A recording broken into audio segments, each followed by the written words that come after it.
this is DJ T and welcome back to the next episode of Speak On It. So this week, I want to talk about something that has continued to come up in some of my formal and informal conversations that I'm having about career. And that is this big decision about when is it time to quit your job. We know it's a big decision, and I often hear people question, should I stay? Should I go? What should I do?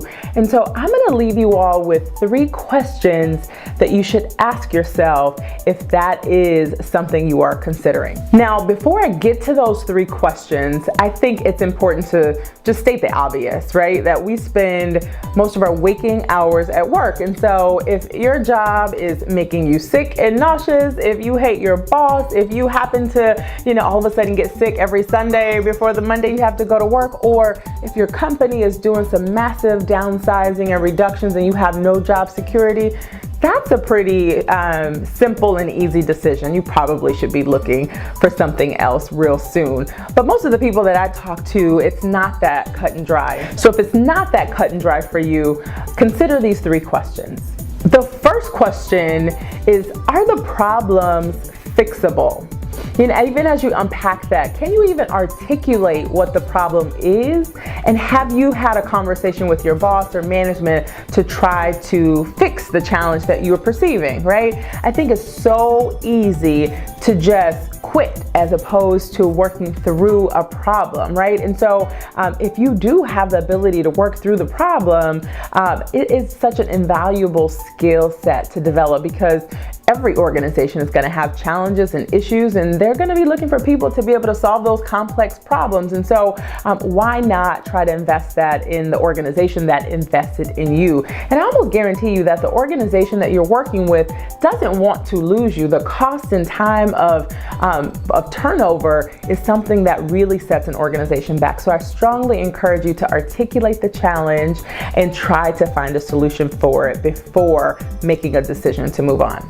The second question is, do you have a plan, right? I think it goes without saying that you don't quit one job without having something else lined up. And then even as you think about that, are you moving up or are you just moving around, right? I think when the going gets tough in many organizations, the tough get going, right? And so are you that person that stays someplace for 18 months and then when it starts to get tough, you move on?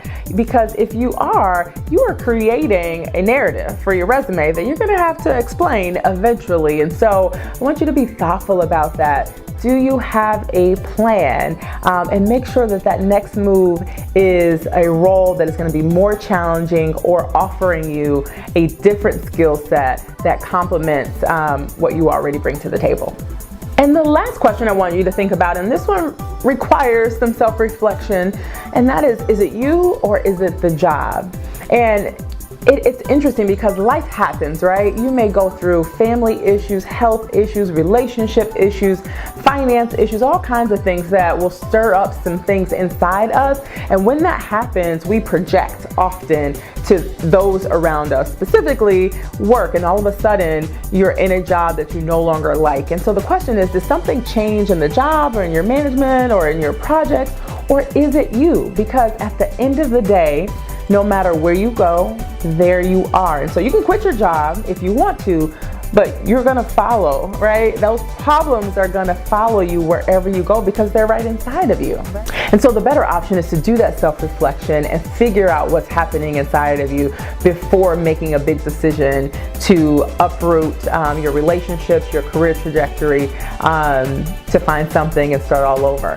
And I think at the end of the day, no matter what you decide, if you do decide to transition, it's important to transition gracefully, because you have nothing more than your reputation, and believe me, it will follow you. That transition gracefully means giving more than a 2-week notice. I know that that's the minimum requirement, but if you have an actual career, it's going to take longer than that to make sure that the organization is set up to go on smoothly without you, training that person beyond you and working with your team to make sure that that transition is smooth. It will serve you well to do that in terms of that reputation capital. And so good luck with those decisions. Let me know if you have any additional questions that you would add to the dialogue, and I will see you all next week. Take care.